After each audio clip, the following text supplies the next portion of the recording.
मैंने सबके पोल खोल देने हैं और सुनने वालों में हिम्मत होनी चाहिए मेरे सच सुनने के लिए। पाकिस्तान में तो गधे बहुत हैं। पाकिस्तान का पहला सैटेलाइट मिशन चांद पर रवाना हो गया है। इंडिया शुरू से पाकिस्तान के खिलाफ है और वो एंड तक खिलाफ ही रहेगा। पाकिस्तान से बहुत बेहतर है इंडिया। मैं ये गारंटी से आपको कहता हूँ, अगर वोटिंग हो जाती है ना 80% लोग पाकिस्तान के साथ नहीं आना चाहिए। मेरा बच्चा 8वीं में पढ़ा था, अभी मैंने वो उसको बाहर निकाल दिया। मैं कहा यार तुम काम करो यार, हम खर्चा नहीं फोड़ कर सकते। अभिनंदन पकड़ लिया था, अब उनकी लेडीज भी पकड़ ली है, शिवानगी सिंह, और हमारे कब्जे में है। मेरा स्टार्ट भी यही है, मेरा एंड भी यही है। Hindus always against the Muslims. चलो गधे बिक रहे हैं लेकिन कुछ बिक रहा है, ये अच्छा है। हमारे सियासतदानों ने वो गधे भी हमसे छीन लिए कि भाई ये अंकल बस कर दिया, आपने तो गधों को इतना प्रमोट कर दिया। हम भैंस क्यों नहीं रखे जो हमें दूध भी देगी, जिसका हम कल बीमार हुई गोश्त भी खाएंगे। दोस्तों, जब भारत पाकिस्तान के बीच में युद्ध हुआ था ये वाला, तो उस समय पाकिस्तान के अगर आप वीडियो देखते होंगे तो आप एक चीज देखे होंगे, नोटिस किया होगा, पाकिस्तान के हर एक वीडियो में दिखाया जा रहा था, हर एक चैनल पे दिखाया जा रहा था कि भारत के एक फाइटर जेट फिर से पाकिस्तान में आ गिरा है और उस फाइटर जेट का जो पायलट है उनको पाकिस्तान ने पकड़ लिया। और वो और कोई नहीं, वो शिवांगी सिंह, उनके बारे में बोला जा रहा था। लगातार वहाँ पर कई बड़े बड़े चैनल, वहाँ के जो रेपुटेड नाम चेहरा है, वो लोग बता रहे थे आज उनका पोल खुल गया। जैसे की पाकिस्तान हमेशा बोलता है कि 6 राफेल हमने गिराया, 6 राफेल हमने गिराया, आज तक कोई प्रूफ नहीं दे पाया। उसका पोल खुला और उसने एक दावा किया था कि इंडियन एयरबेस को हमने उड़ा दिया, उसका भी पोल खोल दिया मोदी जी। और पाकिस्तान के जो एयरबेस हमारे फौज ने तबाह किया था, आज तक पाकिस्तानी मीडिया कोई एक फोटो दिया है क्या? हमारा जो एयरबेस है बिल्कुल सही सलामत है, भारत गलत क्लेम करता है। और दोस्तों, एक बड़ा मजेदार बात है दोस्तों कि पाकिस्तान एक चीज में नंबर 1 हो गया है, गधा एक्सपोर्टर में। आपको सुन के ताजुब लग रहा होगा, हंसी भी आ रही होगी, लेकिन ये सच्चाई है दोस्तों। पाकिस्तान दुनिया के नंबर 1 गधा एक्सपोर्टर बन चुका है और चाइना को भर भर के गधा दे रहा है। चाइना उसके बदले में उनको पैसा दे रहा है। और पाकिस्तान के जो नया यूथ है, अब वो लोग प्लान कर रहे हैं कि भाई हम लोग गधा फार्मिंग करेंगे, इससे लाखों कमाएंगे। तो आज के वीडियो दोस्तों बहुत मजेदार है, पूरा लास्ट तक बन रहिएगा। तो नमस्कार, मैं आपको दोस्तों चलिए शुरू करते हैं वीडियो। आप में हिम्मत होनी चाहिए और सुनने वालों में हिम्मत होनी चाहिए मेरे सच सुनने के लिए। और आज जो मैं बातें करने लगा हूं ना चोई साहब, मैंने सबके पोल खोल देने हैं, सबकी असल शक्लें मैंने सारी दुनिया को दिखा देनी है। उसके बाद भाईजान जो भी कुछ होगा ना, मैं जिम्मेदार हूँ, क्योंकि मैं बात कर रहा हूं तो मैं उस बात का जिम्मेदार भी हूं। आप हो चले या 2 महीने पहले ना शिवानगी पाकिस्तान में इतने को डिस्कस हुई है ना, शायद इंडिया के बीच में भी शिवानगी आज तक इतनी डिस्कस नहीं हुई होगी। क्योंकि पाकिस्तान के यूट्यूबर्स, पाकिस्तान के बड़े नामी ग्रामी जर्नलिस्ट, पॉलिटिशियन और पता नहीं किस किस ने शिवानगी की बात की। और उन्होंने तो बड़े लोगों ने क्लेम किया इस चीज को लेके कि शिवानगी सिंह जो है ना, उसका त्यारा क्रैश हुआ और वो पैराशूट के जरिए उड़ते उड़ते पाकिस्तान में लैंड हुई और पाकिस्तान की आर्मी ने उन्हें पकड़ लिया। बहुत से मीडिया पर्सन, बहुत से यूट्यूबर ने ये बात की। और देखे, मैं अब हवाओं में तो बात नहीं करूंगा, मैं बिल्कुल सच और हकीकत आपको बताऊंगा और प्रूफ के साथ बताऊंगा। क्योंकि आपको पता है चो साहब, हम हवाओं में बात नहीं करते, जो भी बात करते हैं सच करते हैं। तो अभी आपने पाकिस्तान के बड़े नामी ग्रामी जर्नलिस्ट है मुबशर लुकमान, उनका नाम आपने सुना होगा। वो अपना यूट्यूब चैनल भी चलाते हैं अपना। तो उन्होंने अपने यूट्यूब चैनल के ऊपर बहुत बहुत बड़े चैलेंज किए इस चीज को लेके कि शिवानगी सिंह जो है ना, वो हमने पकड़ ली हुई है, वो हमारे पास है और हमारे कब्जे में है, और ऐसे है और वैसे है। बहुत सी ऐसी बातें थी, इवन के कई दिन उन्होंने अपने इस चीज को लेके व्लॉग बनाए। देखें जो साहब, इधर मैं पहले शिवानगी की बात करने से पहले इधर मैं ये बात करना चाहूंगा कि हमें लोग कहते हैं कि आप पता नहीं पाकिस्तान के अगेंस्ट बात करते हैं या पाकिस्तान के साथ नहीं है या पाकिस्तान की आप बेइज्जती करवा रहे हैं। देखें जो साहब, मैं हकीकत बताता हूँ। आज मैं आपको ये बताऊंगा कि कौन पाकिस्तान की इज्जत बना रहा है और कौन पाकिस्तान की इज्जत को खराब कर रहा है। सबके चेहरे बेनकाब करूंगा। और एक पाकिस्तान के बहुत बड़े नामी ग्रामी जर्नलिस्ट है, यूट्यूबर है, उनका नाम मेरे ज़हन से निकल चुका हुआ है। उन्होंने तो इधर तक क्लेम किया था कि शिवानगी सिंह का त्यारा क्रैश हुआ और वो इंडिया के बीच में क्रैश हो गया। उधर शिवानगी जो है ना, उस त्यारे के बीच में जान चली गई, मर गई, वो दुनिया में नहीं रही। और बहुत से यूट्यूबर ने इसके ऊपर मीम बनाए। आज अब देखे, बहुत से यूट्यूबर ने इसके ऊपर मीम बनाए कि पहले एक और हमने इंडिया का पकड़ लिया था, अभिनंदन पकड़ लिया था, अब उनकी लेडीज भी पकड़ ली है, शिवानगी सिंह। भाईजान, मैं कहना चाहूंगा कि आपने ना अभिनंदन को पकड़ा था और ना आपने शिवानगी सिंह, तो खैर तो बड़ी सपना वाली बात है। अभिनंदन भी आपके यहाँ घुस गए थे, घुस के आपके रॉकेट के पेल के आया था। इत्तेफाक से उनका जो फाइटर जेट था वो खराब हो गया। भाई, किसी का फाइटर जेट कुछ भी हो सकता है, इसके वजह से उनको लैंड करना पड़ा। और पाकिस्तान में बहादुर की तरह, शेर की तरह बंदा रहा। एक अकेला हिंदुस्तानी उतने पाकिस्तानी के बीच में, जब भी उसका चेहरा देखा हम लोग को, कहीं पर शिकन नहीं था। वो बंदे भले वो बेचारा पिटाया, आपके पास सूजन था, लेकिन शिकन नहीं था। आप लोग आज जितना भी मीम्स बना लो, व्यू के लिए कुछ भी कह लो, आपके जो जर्नलिस्ट है, आपके जो मीडिया है, कहती है कि भारतीय मीडिया बड़ा फॉल्स है, फेक न्यूज बनाती है। तो भैया, तुम लोग क्या बना रहे हो? लेकिन देखें, इसमें हकीकत कुछ भी नहीं निकली, क्योंकि इंडिया ने ऑफिशियली उन्हें दुनिया के सामने ले आए, उसकी शक्ल सामने ले। और भाईजान सुने मेरी बात, वो जहाज भी उड़ा रही है, वो अपनी शक्ल भी दिखा रही है, वो इंडिया के सदर जो है ना उनके साथ मिल भी रही हैं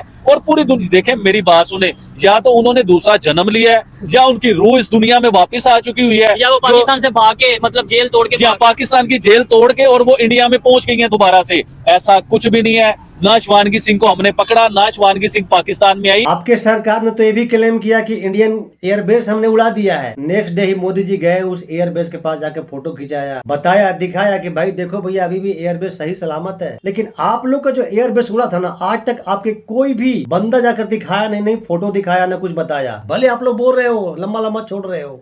पाकिस्तान के लोगों को हर एक मुल्क से सीखना चाहिए। बाहर के लोगों ने हमारी तरफ देख के पहले तरक्की कर ली।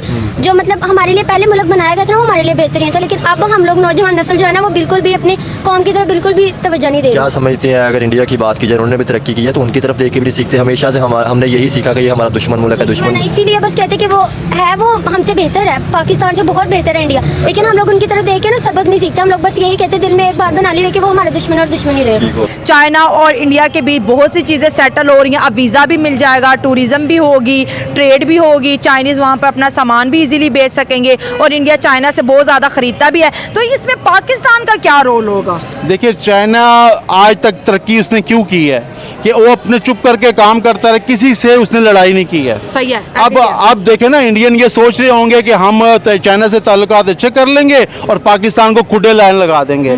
भाई ऐसा नहीं है, ठीक है ना, ऐसा नहीं है। चाइना हम को हमारी जरूरत है, हमें चाइना की जरूरत है। लिहाजा चाइना जो है कभी भी हमें खराब नहीं करेगा। वो इंडिया को समझाएगा कि यार तुम्हें मैं अच्छा माल दूंगा, महंगा माल दूंगा, ठीक है, उनको मैं सस्ता माल दूंगा, मैंने उससे भी नहीं बिगाड़नी, मैं ये स्क्रैप कहाँ लेके जाऊंगा। बिल्कुल सही बात है। चाइना आपके साथ यही कर भी रहा है, आपको सड़ा गला वही माल दे रहा है, आपको सड़ा गला ही समझता भी है।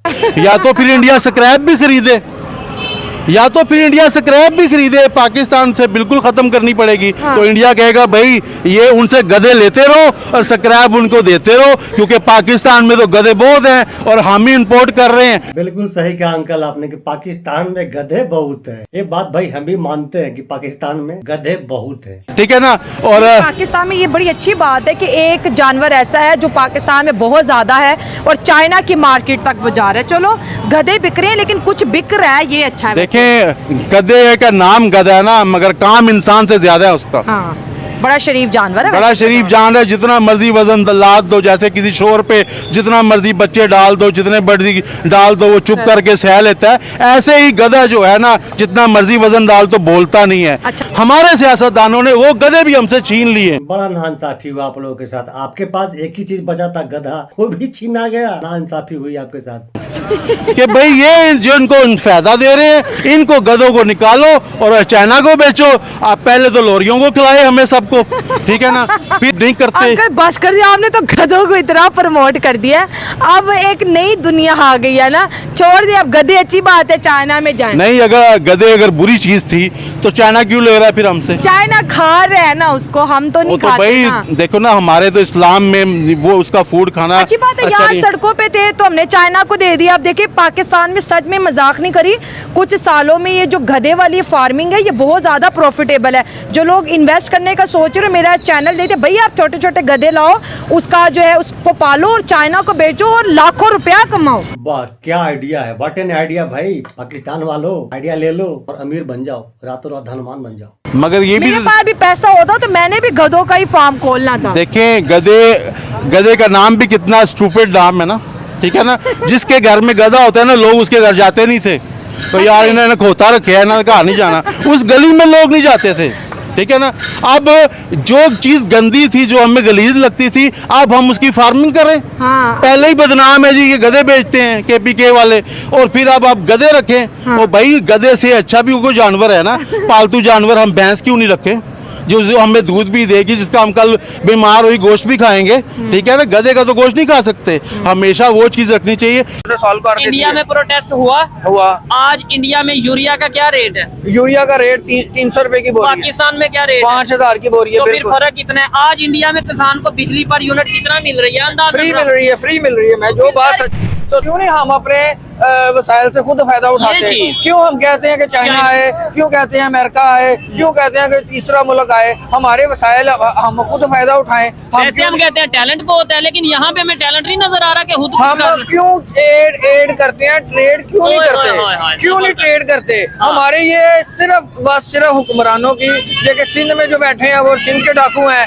जो KPK में है उनको मुल्क तोड़ने में पड़े हुए हैं। पंजाब गवर्नमेंट कुछ कदरे बेहतर है, बलूचिस्तान देख लें तो वो पैसा लेते हैं इंडिया से और दूसरी मुल्कों से और प्रॉक्सी का हिस्सा बने हुए हैं। तो कहने का मकसद है कि पाकिस्तान में लीडरशिप का फुकदान है। कश्मीर का मसला हल कर ले, पाकिस्तान और इंडिया ऐसे रहेंगे जैसे कि पाकिस्तान और सऊदी अरब है या ईरान है। इंडिया को चाहिए कि अक़वाम मुत्तहिदा की करारदाद के मुताबिक अपनी फौजें कश्मीर से निकाल ले। और हम नहीं कहते कि कश्मीर हमें दे दें, हम कहते हैं कश्मीर एक आजाद रियासत बन जाए जैसे कि मशरकी तैमूर हम तो ये कहते थे कि वोटिंग हो जाए। मैं ये कहता हूँ, यकीन माने, मैं ये गारंटी से आपको कहता हूँ, अगर वोटिंग हो जाती है ना, मैं ये अपनी ओपिनियन बता रहा हूँ, मैं गलत भी हो सकता हूँ, इवन पाकिस्तान साइड कश्मीर में भी वोटिंग हो जाती है तो मुझे ऐसे लगता है कि 80% लोग पाकिस्तान के साथ नहीं आना चाहिए। बिल्कुल सही बात है सोहेब चौधरी साहब, मैं आपके बात से 110% एग्री करता हूँ और हमारे ऑडियंस भी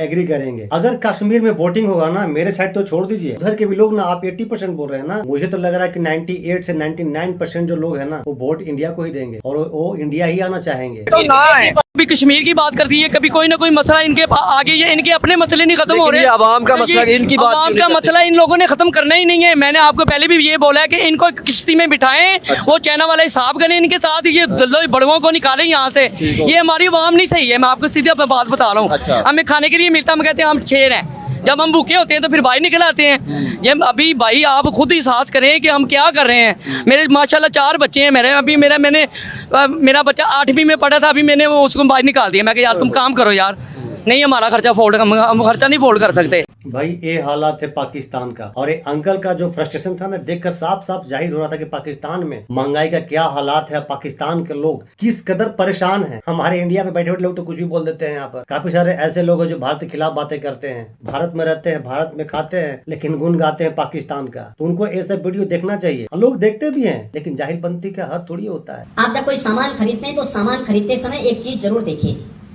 क्या उसमें हलाल सर्टिफिकेशन तो नहीं लिखा हुआ है, यानी हर वस्तु में हलाल सर्टिफिकेशन।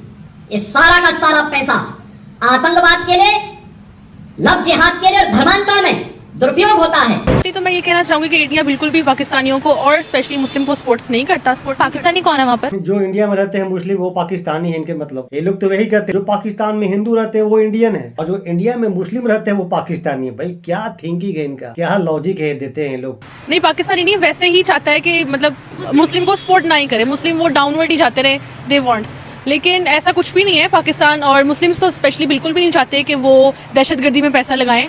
तो इंडिया की एक ये जो है वो साजिश है कि वो हलाल फूड को डाउन करे और अपनी कम्युनिटी को ऊपर लेकर आए। मेरा स्टार्ट भी यही है, मेरा द एंड भी यही है कि Muslim Hindus always against the Muslims and Hindus and India always against the Pakistan. और वो इस चीज़ के लिए कुछ भी कर सकते हैं कि हम मुस्लिम्स को अपने कंट्री से भी निकाले, अपने कंट्री से भी मुस्लिम का खात्मा करें। और पाकिस्तान वो तो कहते हैं कि हमारे तो मुसलमानों की जो तादाद है, इंडिया बोलता है कि हमारे जो मुसलमानों की तादाद है वो डबल से ट्रिपल होगी पार्टीशन के बाद से। लेकिन ऐसा है, और वो फिर ये बोल देते हैं आगे से कि हम लोगों के तो प्राइम मिनिस्टर प्रेसिडेंट तक एक जो मुसलमान है वो बैठ सकता है इस गद्दी पर।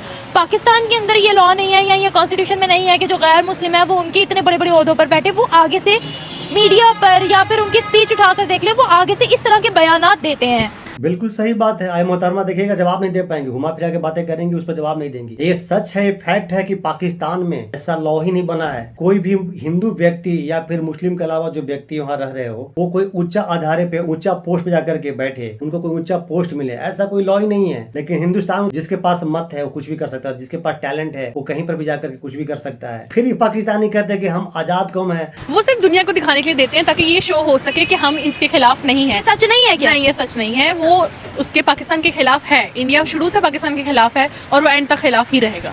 बिल्कुल सही बात है, खिलाफ ही रहेगा, हमेशा रहेगा। आपसे तो कभी बनने वाला नहीं है। और भारत पाकिस्तान का शायद कभी पता नहीं कोई जमाना ऐसा आएगा जिसमें दोनों के बीच में दोस्ती होगी। अभी तो फिलहाल ऐसा नहीं लगता है। दोस्तों आप कमेंट करके बताइएगा क्या मैं सच कह रहा हूँ, गलत कह रहा हूँ। लेकिन मोहतरमा ने कहा कि दिखाने के लिए है भैया, तो फिर APJ Abdul Kalam, missile man के नाम से हम लोग उनको जानते हैं, वो कौन थे? जाकिर हुसैन, वो भारत के प्रेसिडेंट रह चुके हैं। और अभी करंट में आपको बताना चाहूंगा असदुद्दीन ओवैसी साहब, ये कौन है? ये भी तो एक मुस्लिम है। शरेआम बातें करते हैं, जो भी उनको बोलना होता है बेधड़क बातें करते हैं, कोई दिक्कत नहीं उनको है। मोहतरमा ऐसे ही बिना देखे समझे ना बोला कीजिए। दोस्तों आपका क्या ओपिनियन है, क्या राय है वीडियो देखने के बाद? दोस्तों थैंक यू यहाँ तक वीडियो में बने रहने के लिए। तो कमेंट जरूर कीजिएगा, बताइएगा जरूर। तो मिलते हैं फिर से एक न्यू रिएक्शन वीडियो, तब तक के लिए नमस्कार, राम राम, जय हिंद।